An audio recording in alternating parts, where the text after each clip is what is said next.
تاریخی نظام اور اس کی ضرورت۔ سکینٹ سے گھنٹہ گھنٹہ سے دن، مہینہ اور سال تک کے معمولات کو صحیح انداز اور مناسب تقسیم کرنے کو بزبان عربی تقویم، اردو میں نظام الاوقات، ہندی میں جنتی اور انگریزی میں کیلنڈر کہتے ہیں۔ اور وقت وہ شے ہے جو اپنے محور میں گھومتا رہتا ہے۔ اسی وقت سے فرد سے قوم تک کے حالات و اوقات درج ہو کر ماضی کے حوالہ ہو جاتے ہیں، جس سے عبرت و نصیحت لے کر انسان اپنے مستقبل کے معاملات طے کرتا ہے۔ علاوہ از انسان کے لیے سیاسی، سماجی امور، معاشرتی تقریبات اور مذہبی فرائض کی انجام دہی کے لیے ایک مرتب نظام کی ضرورت ہوتی ہے، جس کے بغیر انسان کا مفروضہ ذمہ داری کو نبھانا مشکل ہی نہیں، ناممکن ہے۔ تاریخی نظام کی اقسام۔ اسی مقصد کے تحت دنیا میں مختلف نظام الاوقات رائج ہیں۔ عمومی طور پر دو نظام معروف ہیں۔ ایک شمسی، جنوری سے دسمبر تک، دو قمری، محرم الحرام سے ذوالحجہ تک۔ شمسی تاریخ کو عیسوی حضرت عیسیٰ علیہ السلام کی ولادت سے نسبت حاصل ہے، اور نظام قمری ہجرت نبوی کی طرف منسوب ہے۔ موجودہ دور میں عموماً سرکاری و غیر سرکاری، نجی و ملکی تمام تر معاملات شمسی تواریخ کے لحاظ سے انجام پاتے ہیں، البتہ اسلامی احکامات و فرائض قمری نظام سے مربوط ہیں، جیسے روزہ، زکوٰۃ، حج، عیدین وغیرہ۔ قمری سن کی اہمیت۔ قمرالغ عربی میں چاند کو کہتے ہیں، اسی کی طرف نسبت کرتے ہوئے قمری کہتے ہیں، کیونکہ اس نظام کا سارا دار و مدار چاند کے گھٹنے اور بڑھنے پر منحصر ہے، اور یہ قمری تاریخی کیلنڈر نبی آخر الزمان صلی اللہ علیہ وسلم کے مقدس عمل ہجرت سے وابستہ ہے۔ ماہ محرم الحرام کے فضائل و احکام۔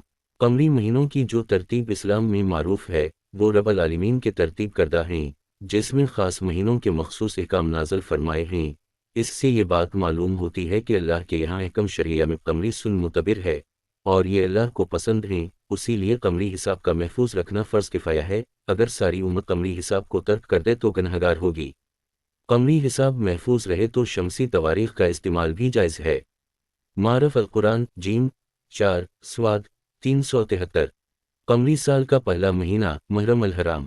محرم کے معنی معظم، محترم اور معزز ہیں۔ اس ماہ کا شمارہ شہر حرم میں سے ہے، جن کی عظمت و فضیلت کتاب و سنت میں آئی ہے، جن میں اعمال صالحہ کا اجر و ثواب دوگنا کر کے دیا جاتا ہے۔ یہ مہینہ ایسی بزرگی والا ہے جس کا ادب و احترام نزول کتاب کے زمانہ میں اہل کتاب اور کفار مکہ بھی کیا کرتے تھے۔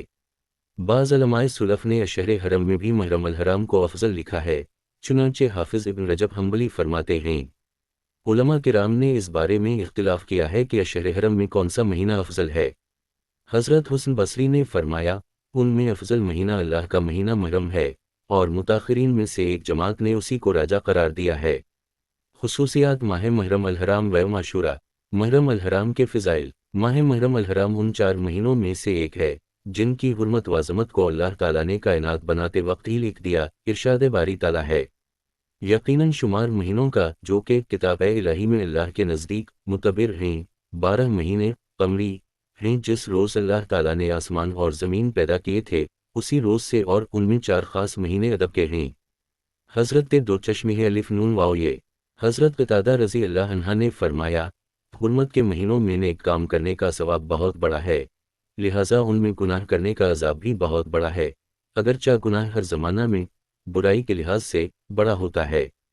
مظہری۔ مفتی محمد شفیع صاحب لکھتے ہیں کہ تمام انبیاء کی شریعتیں اس پر متفق ہیں کہ ان 4 مہینوں میں عبادت کا ثواب زیادہ ہوتا ہے، اور ان میں کوئی گناہ کرے تو اس کا وبال وعذاب بھی زیادہ ہوتا ہے۔ معرف القرآن۔ علامہ ابن رجب فرماتے ہیں کہ اسلاف 3 اشروں کی بہت عظمت و لحاظ کرتے تھے۔ 1 رمضان المبارک کا آخری اشرہ، 2 ذی الحجہ کا پہلا اشرہ، 3 محرم الحرام کا پہلا اشرہ۔ محرم الحرام کا مہینہ۔ امام نسائی نے اس ماہ مبارک کی فضیلت پر یہ روایت نقل فرمائی ہے۔ حضرت ابو ذر رضی اللہ عنہ سے مروی ہے، انہوں نے کہا، میں نے نبی صلی اللہ علیہ وسلم سے سوال کیا، رات کا کون سا حصہ بہتر ہے اور کون سا مہینہ افضل ہے؟ آپ صلی اللہ علیہ وسلم نے فرمایا، رات کا درمیانی حصہ بہتر ہے، اور مہینوں میں افضل مہینہ اللہ کا مہینہ ہے، جس کو تم محرم کہتے ہو، لیکن ماہ رمضان اس سے مستثنی ہے۔ خصوصیات ماہ محرم الحرام۔ ماہ میم الحرام میں روزوں کی فضیلت۔ ماہ محرم الحرام میں نفلی روزوں کی بڑی اہمیت ہے، کیونکہ اس مہینہ کو اللہ سے نسبت حاصل ہے، اور یہ نسبت ماہ محرم کی فضیلت کو بتلاتی ہے۔ رمضان کے روزے کے بعد بہترین روزے اللہ کا مہینہ محرم ہے۔ اس حدیث میں محرم کے عام نفلی روزے مراد ہیں اور یہی راجہ قول ہے۔ ماہ محرم الحرام کے فضائل و احکام۔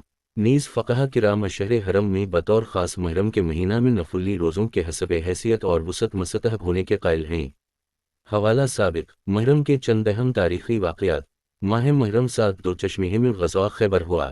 ماہ محرم 14 دو چشمہ میں جنگ قادسیہ ہوئی۔ اس جنگ میں مسلمانوں کے سپہ سالار حضرت سعد بن ابی وقاص سواد تھے اور کفار کا سردار مشہور زمانہ رستم تھا۔ 3 دن کے سخت مقابلہ کے بعد چوتھے روز مسلمانوں کو فتح نصیب ہوئی۔ ماہ محرم 18 دو چشمہ شام اور عراق میں تون مواز کی سخت جان لیوا وبا پھیلی تھی اور حضرت ابو عبیدہ بن الجراح رضی اللہ عنہ کا انتقال بھی اسی بیماری سے ہوا جو اس وقت مسلمانوں کی لشکر کے ساتھ اس علاقہ میں مصروف جنگ تھے۔ اوراسی سن میں حضرت امیر معاویہ رضی اللہ عنہ اپنے بھائی یزید بن ابی سفیان رضی اللہ عنہ کی وفات کے بعد حضرت عمر رضی اللہ عنہ کی طرف سے دمشق کے گورنر مقرر ہوئے۔ ماہ محرم 24 دو چشمہ حضرت عمر رضی اللہ عنہ کے دور خلافت میں حضرت عمرو بن عاص رضی اللہ عنہ مصر میں فاتحانہ داخل ہوئے اور یہی وہ سن ہے جس میں حضرت عثمان رضی اللہ عنہ تخت خلافت پر متمکن ہوئے۔ ماہ محرم 61 دو چشمہ میں حضرت حسین رضی اللہ عنہ نے مرافقہ جام شہادت نوش کیا۔ ماہ محرم 67 دو چشمہ میں کوفہ کا گورنر عبید اللہ بن زیاد قتل ہوا۔ ماہ محرم 74 دو چشمہ میں حضرت عبد اللہ بن عمر رضی اللہ عنہما کی وفات ہوئی۔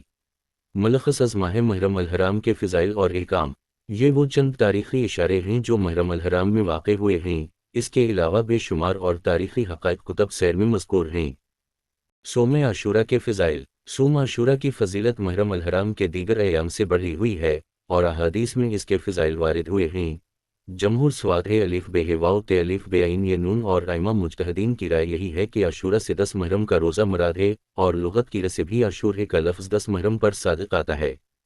حضرت عائشہ فرماتی ہیں کہ رسول اللہ صلی اللہ علیہ وسلم نے عاشورہ کا روزہ رکھنے کا حکم دیا تھا۔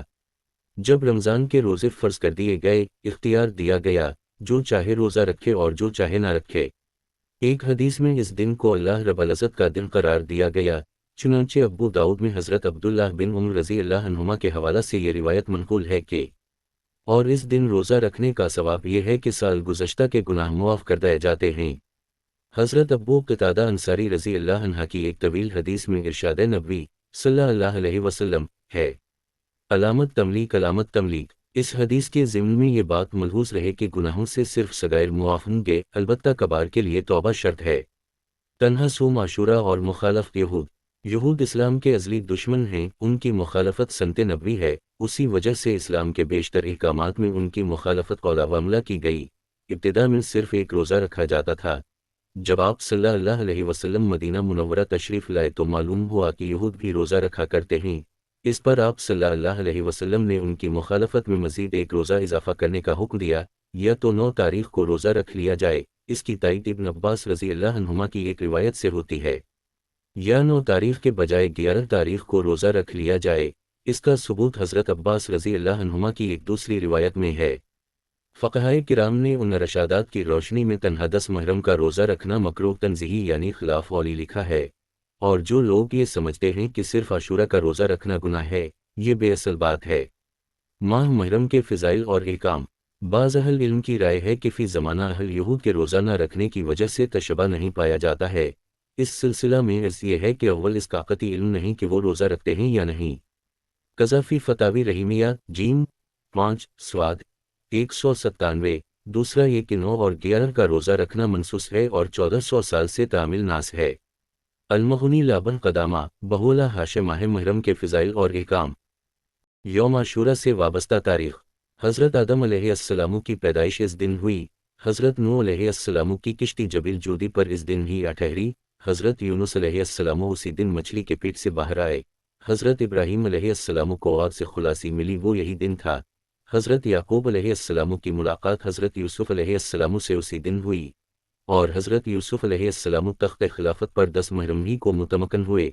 حضرت موسیٰ علیہ السلام نے اسی دن اپنی قوم سمیت فرعون سے نجات پائی، اور اسی دن حضرت عیسیٰ علیہ السلام پیدا ہوئے۔ اسی دن حضرت سلیمان علیہ السلام کو آزمائش کے بعد بادشاہت ملی، اور حضرت ایوب علیہ السلام کو بھی بعد امتحان شفا اسی روز ملی۔ یہی وہ دن ہے جس میں حضرت ادریس علیہ السلام اور حضرت عیسیٰ علیہ السلام کو آسمان پر اٹھا لی گیا، اور یہی وہ دن ہے جس میں جگر گوشہ رسول حضرت حسین رضی اللہ عنہا نے باطل سے ٹکرا کر جام شہادت گلے لگایا، اسی دن اس کائنات کی بساط لپیٹ کر قیامت برپا کر دی جائے گی۔ فیض القدیر شرح الجامع الصغیر بحول خصوصیات ماہ محرم الحرام یوم عاشوراء واو معرف القرآن ملخصہ۔ اس ماہ میں کرنے کے کام۔ اس ماہ میں چند کام ہیں جن کو ہمیں انجام دینا ہے۔ 1. یوم عاشوراء کا روزہ رکھنا۔ 2. گھر والوں پر خرچ میں توسیع کرنا۔ 3. فرائض کا اہتمام اور نفلی عبادات بکثرت کرنا۔ 4.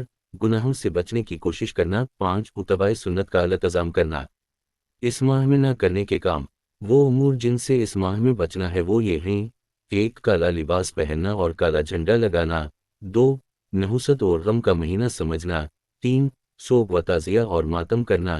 4. شربت وغیرہ کی سبیلیں لگانا۔ 5. دیگر من گھڑت رسموں کو اپنانا۔